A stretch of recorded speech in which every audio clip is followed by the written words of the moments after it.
Acts 24. And after 5 days the high priest Ananias came down with some elders and a spokesman, one Tertullus. They laid before the governor their case against Paul. And when he had been summoned, Tertullus began to accuse him, saying, "Since through you we enjoy much peace, and since by your foresight, most excellent Felix, reforms are being made for this nation, in every way and everywhere we accept this with all gratitude. But to detain you no further, I beg you in your kindness to hear us briefly. For we have found this man a plague, one who stirs up riots among all the Jews throughout the world and is a ringleader of the sect of the Nazarenes. He even tried to profane the temple, but we seized him. By examining him yourself, you will be able to find out from him about everything of which we accuse him." The Jews also joined in the charge, affirming that all these things were so. And when the governor had nodded to him to speak, Paul replied, "Knowing that for many years you have been a judge over this nation, I cheerfully make my defense. You can verify that it is not more than 12 days since I went up to worship in Jerusalem, and they did not find me disputing with anyone or stirring up a crowd, either in the temple or in the synagogues or in the city. Neither can they prove to you what they now bring up against me.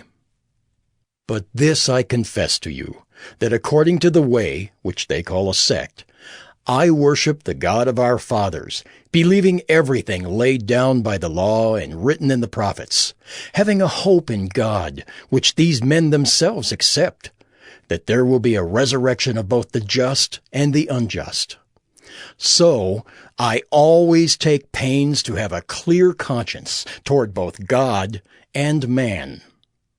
Now, after several years, I came to bring alms to my nation and to present offerings.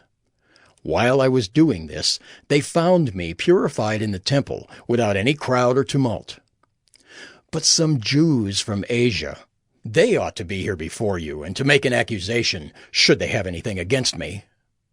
Or else, let these men themselves say what wrongdoing they found when I stood before the council, other than this one thing that I cried out while standing among them. It is with respect to the resurrection of the dead that I am on trial before you this day."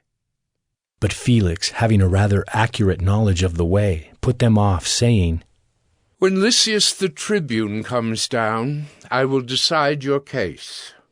Then he gave orders to the centurion that he should be kept in custody, but have some liberty, and that none of his friends should be prevented from attending to his needs. After some days, Felix came with his wife Drusilla, who was Jewish, and he sent for Paul and heard him speak about faith in Christ Jesus.